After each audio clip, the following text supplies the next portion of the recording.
Imagine a quiet village, a mysterious woman, and a series of impossible trials.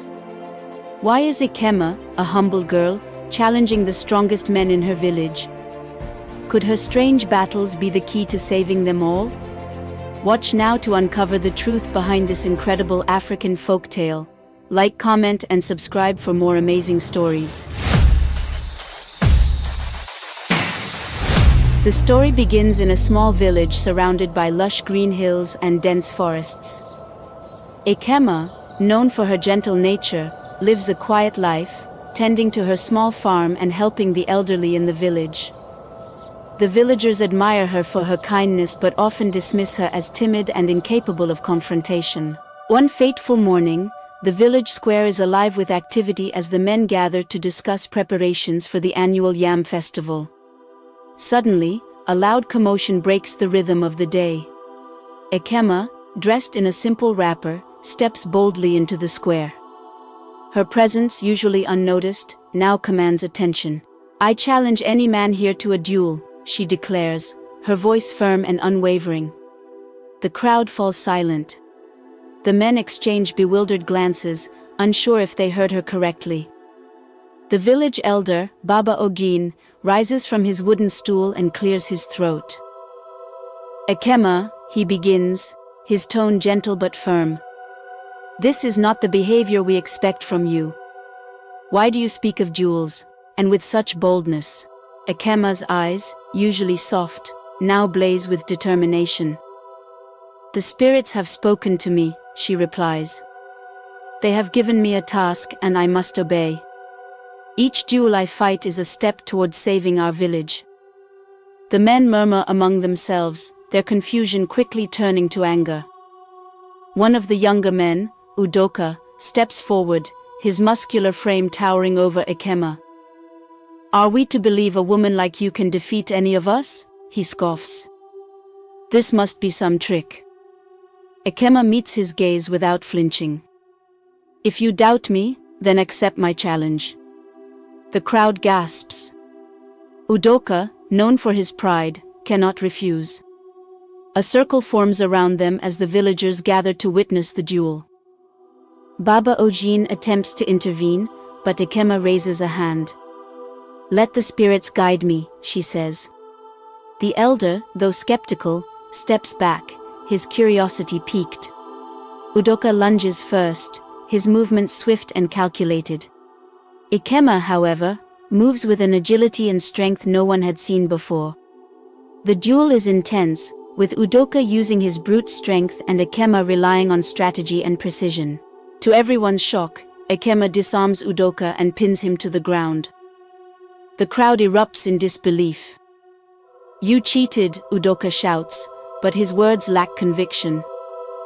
The villagers whisper among themselves, their views of Ekemma shifting. As the crowd disperses, Ekemma retreats to the edge of the village, where a sacred tree stands. She kneels beneath its sprawling branches, her breathing steady. A faint glow envelops the tree, and a voice echoes in the wind. "You have passed the first trial, Ekemma," the spirits say. "But your journey has only begun. Each duel will reveal a piece of the truth.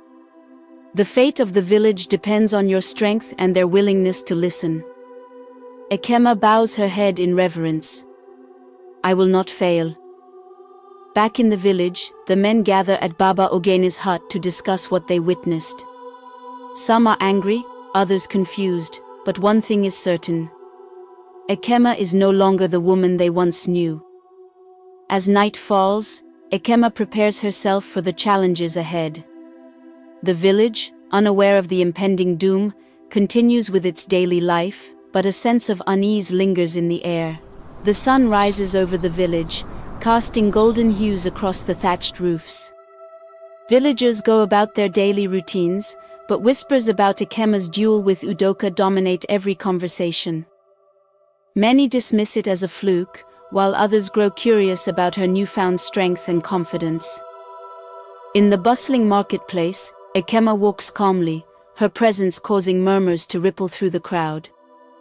Mothers pull their children closer, and men avert their gazes, unsure of how to address her. Suddenly, Emeka, the village blacksmith, steps into her path. Known for his temper and unmatched strength, Emeka towers over Ekemma with arms like iron. "Ekemma," he bellows, his voice silencing the chatter around them. "I hear you think you can best any man in the village. Let's see if your spirits can save you from me." The villagers gather quickly, eager for another spectacle.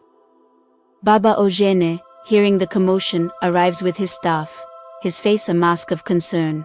"Ekemma," he warns, "this cannot continue. Why do you provoke the men of this village?" Ekemma turns to him, her expression calm but resolute. "The spirits demand it, Baba Ojane. This is the only way to save us."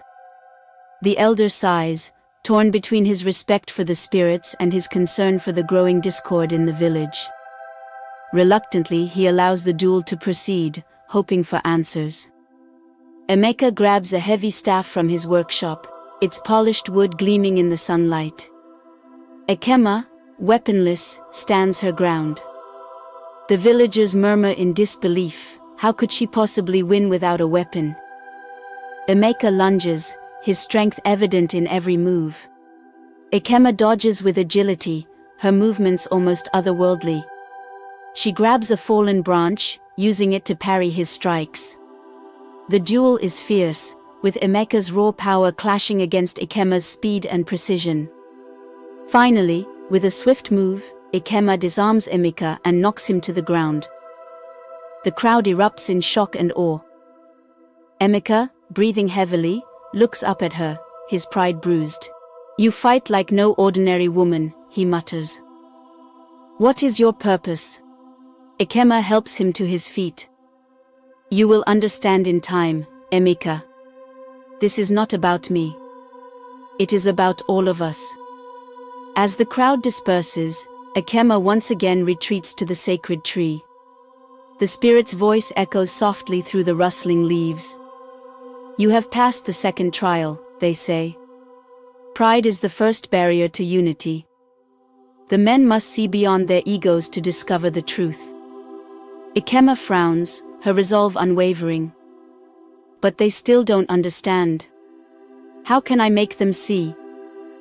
The spirits remain silent, their glow fading into the night. Back in the village, the men gather at Emeka's smithy. Udoka, still nursing his bruised pride, fans the flames of their anger. "Are we to let a woman continue to humiliate us?" he asks. "This is an insult to our strength and honor." But Emeka, though defeated, speaks with a newfound respect for Ekemma. There is more to her actions than we understand. She is not fighting for herself. There is a purpose behind this. The argument grows heated, splitting the men into two factions. Those who see Ekemma as a threat and those who believe there is more to her actions. Meanwhile, Baba Ogain visits Ekemma at her small hut. "Ekemma," he says, his tone heavy with concern. "The men are divided, and the village grows restless. Tell me the truth, what doom do the spirits warn of?" Ekemma hesitates but finally speaks. "The spirits have shown me visions, Baba. A great darkness is coming. A famine that will destroy our crops and poison our rivers. Only by passing these trials can the village come together and survive." Baba Ogin nods slowly, his face grim. "Then we must prepare." But the men will not listen easily. A hooded figure watches the village from a distance. Their eyes gleam with malice as they whisper to themselves. The trials may save the village, but they will never save her. The village awakens to an unsettling quiet. The usual morning sounds of laughter and greetings are replaced by murmurs of tension. Ekemma's victories over Udoka and Emeka have left the men on edge, and the villagers grow wary of her. Meanwhile, Ekemma continues her routine, her mind focused on the spirit's warnings and the next trial. At the edge of the forest, hunters returning from their early expeditions report strange occurrences. Tracks of unknown creatures are found near the village boundary, and livestock disappear without a trace. Baba Ogain calls for a meeting in the village square. The spirits have sent us signs, Baba Ogain announces. Ekemma has warned of a great darkness, and now the forest speaks of it. We must prepare. Udoka, still bitter from his defeat, stands abruptly. Prepare? For what? The only darkness here is the madness of a woman who has bewitched us all. Before Baba Ogain can respond, Ekemma steps forward. The signs are real, Udoka. The spirits have shown me what is coming, and I will not falter. The next trial begins today. From the crowd, Okon, the village warrior, steps forward. Known for his fearlessness, Okon is a seasoned fighter who once defended the village from raiders.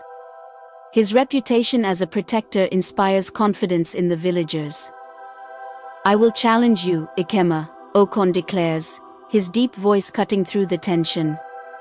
Let us see if the spirits truly guide you. The villagers gasp. Even those who doubt Ekemma hesitate, knowing Okon's unmatched skill in combat. Ekemma nods. If that is your choice, so be it. The duel is set to take place in the clearing by the sacred tree, a location chosen by Ekemma to ensure the spirit's presence. As the villagers gather, the atmosphere is heavy with anticipation. Okon arrives armed with a spear, his expression confident but focused. Ekemma, unarmed as before, stands calm and resolute. The duel begins. Okon's attacks are swift and powerful, his spear cutting through the air with precision. Ekemma, however, moves with an almost supernatural grace, dodging his strikes and countering with quick, calculated movements. Suddenly, the clearing grows silent, and a chilling wind sweeps through the area. Shadows stretch unnaturally, and the villagers shiver despite the midday sun. Okon falters, his movement slowing as fear grips him. Ekemma seizes the moment, disarming Okon and pinning him to the ground. She leans in close and whispers, "Fear is your true enemy, not me." The crowd is stunned into silence. Okon, breathing heavily, looks into Ekemma's eyes and nods. "You are right," he says quietly. "I felt it, the darkness you speak of." As the villagers return to the square, Ekemma remains at the sacred tree. The glow of the spirits surrounds her once more. "You have passed the third trial," the spirits say. Fear is the shadow that divides the strong. By facing it, the village takes another step toward unity, but the greatest challenge lies ahead. Ekemma bows her head. "What must I do next?" The spirit's voice softens. "The next trial is not yours to face alone. The village must now confront the truth.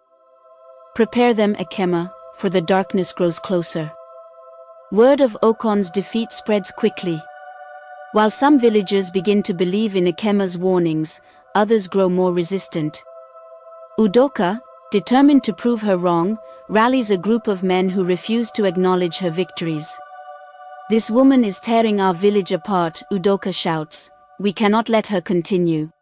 But Emeka and Okon, now humbled by their defeats, speak in her defense. "Ekemma fights for us," Emeka says. "We must put aside our pride and listen." The villagers find themselves divided, their unity unraveling as fear and pride take hold.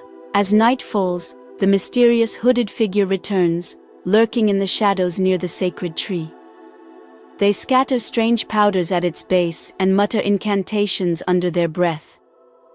"The village will never survive," the figure whispers. "Ekemma will fail, and the darkness will consume them all." As the ethereal glow around Ekemma fades, she rises slowly, her face set with quiet determination. The sacred tree seems to pulse with a faint light, as though echoing the spirit's lingering presence.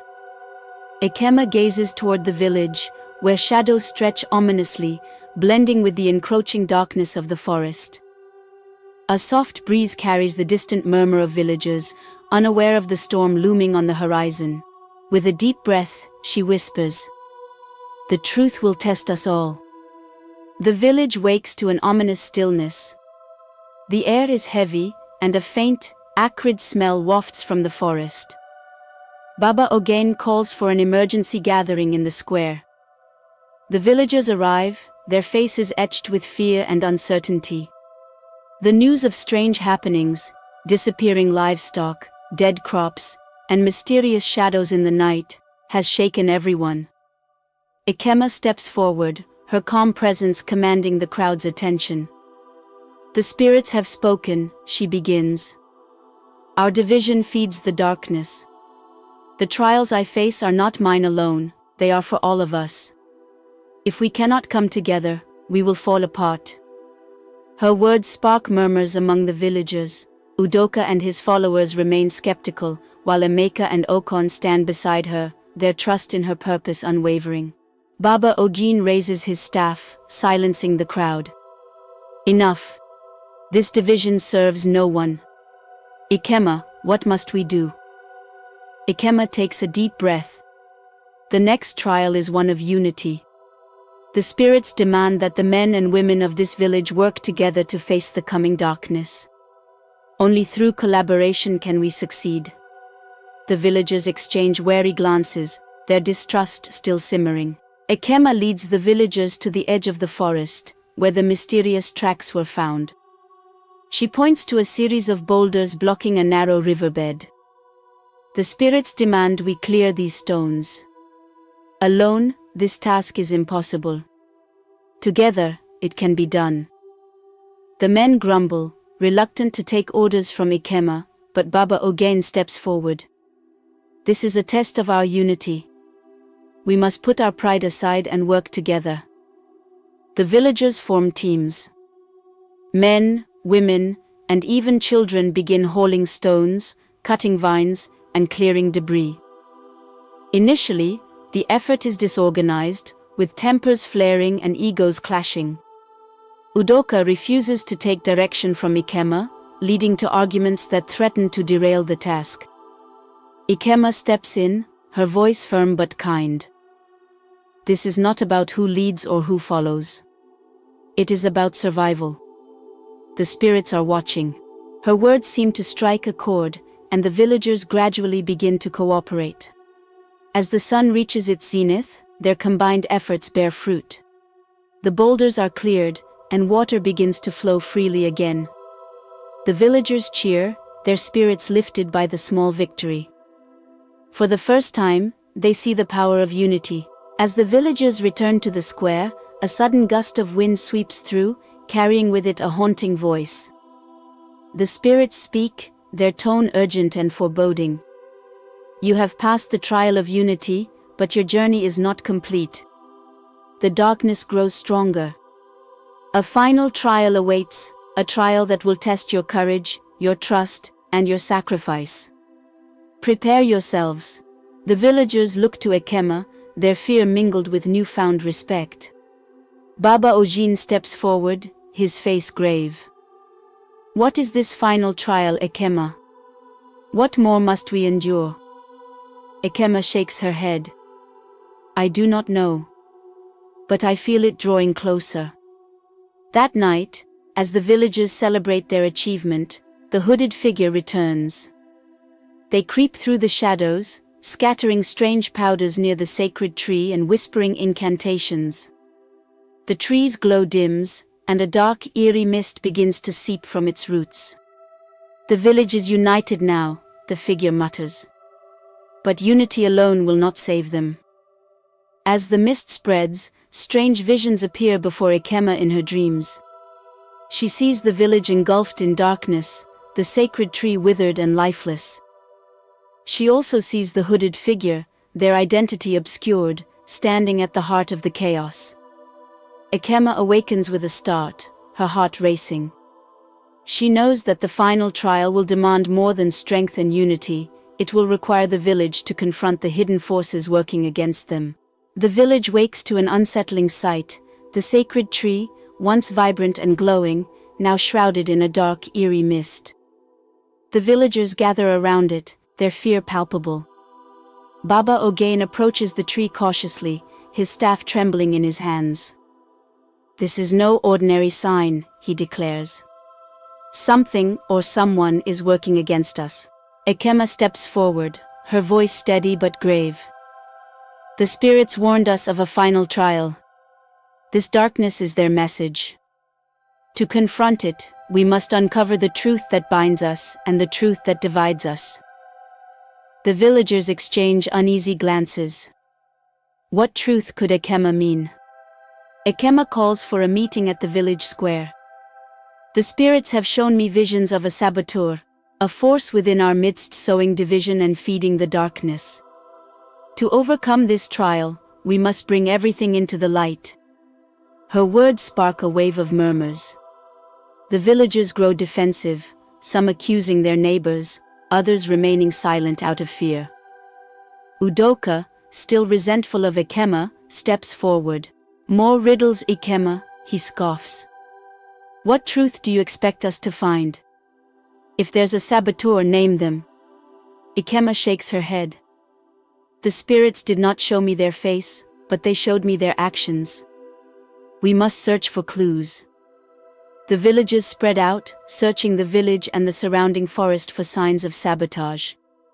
As they dig deeper, they uncover troubling signs: disturbed earth near the sacred tree, traces of strange powders, and footprints leading into the forest. The trail leads them to a small hut at the edge of the village. It belongs to Ayinde, a reclusive herbalist known for his secretive nature. When the villagers burst into his hut, they find vials of strange powders and tools used for rituals. Ayinde denies any wrongdoing, his voice trembling. I did nothing to harm the village. These are my herbs and powders for healing, not curses. But the villagers, already on edge, refuse to listen. Udoka grabs Ayinde by the collar. You're the one feeding the darkness, he shouts.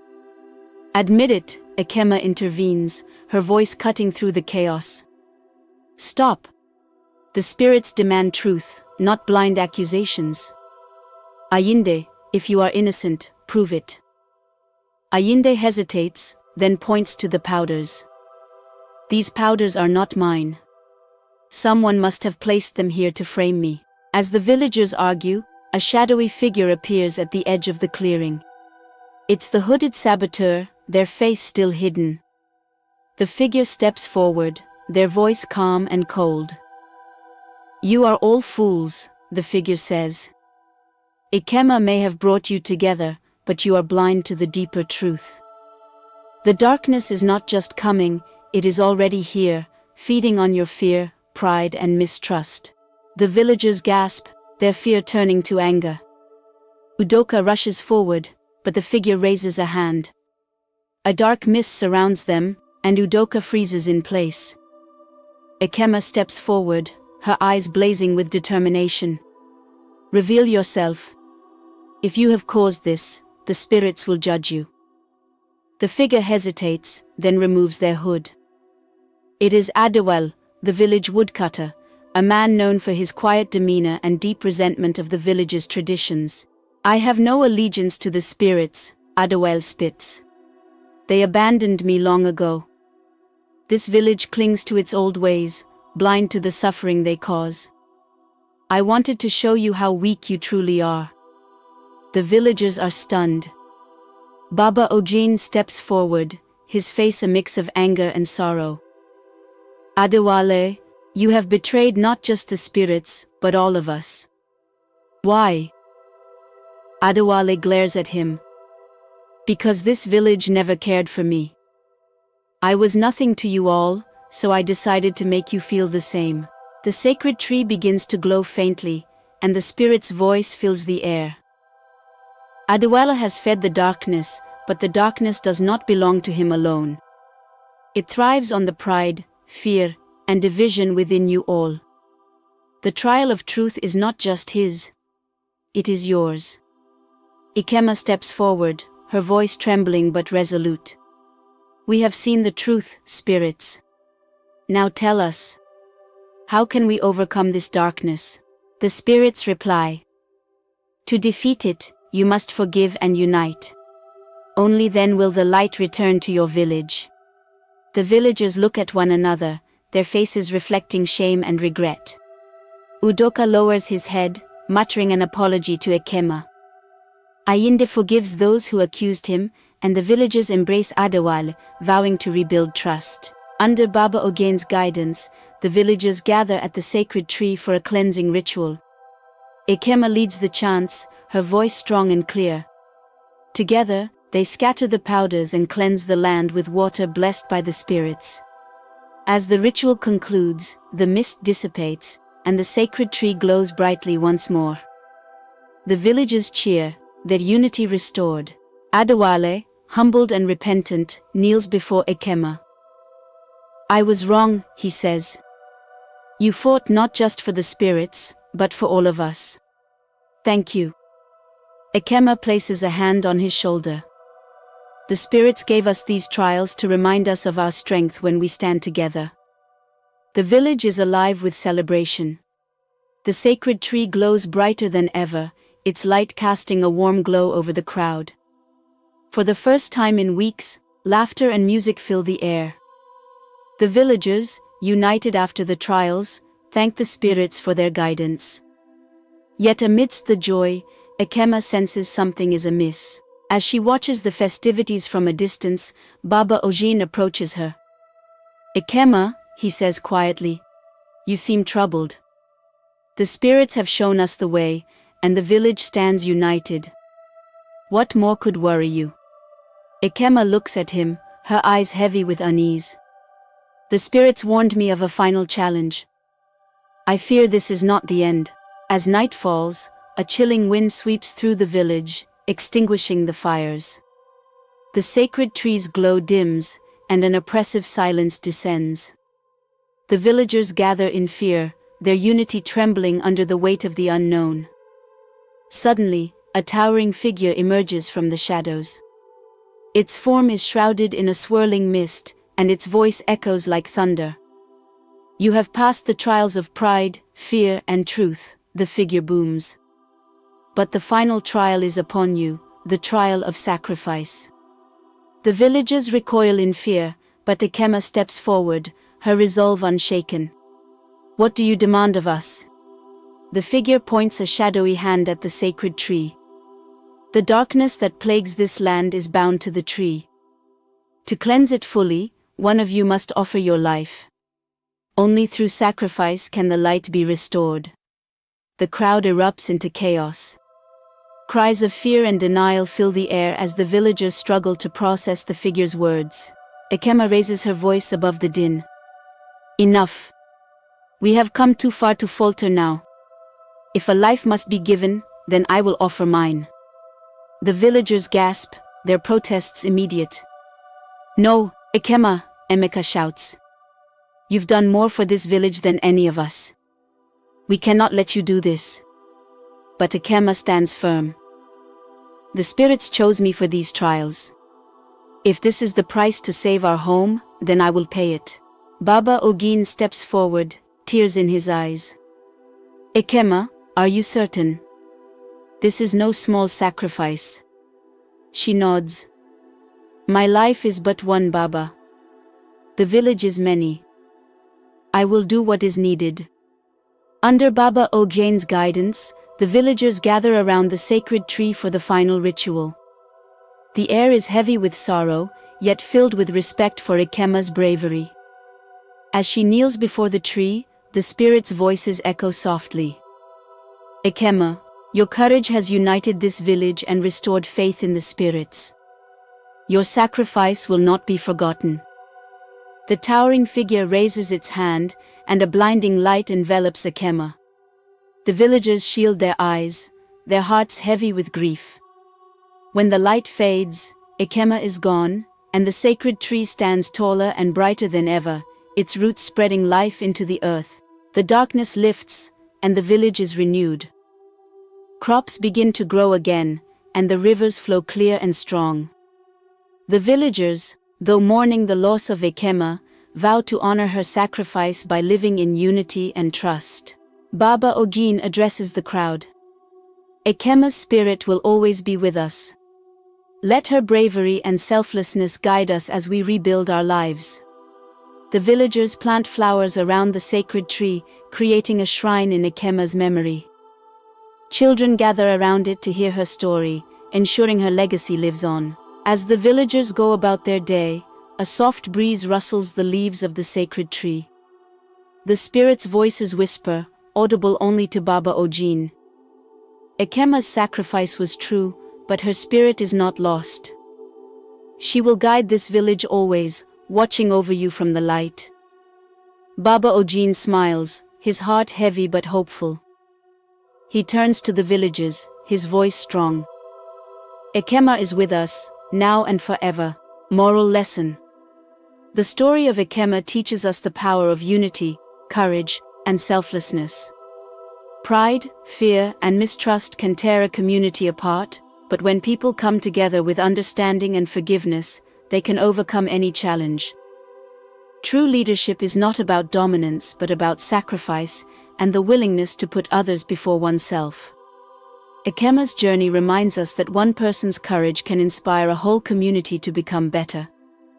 Thank you for watching Camtoon's retelling of this inspiring African folktale. If you loved this story and its lessons, don't forget to like, comment, and subscribe to our channel for more incredible stories that celebrate courage, unity, and the rich traditions of Africa. What did you learn from Ekemma's journey?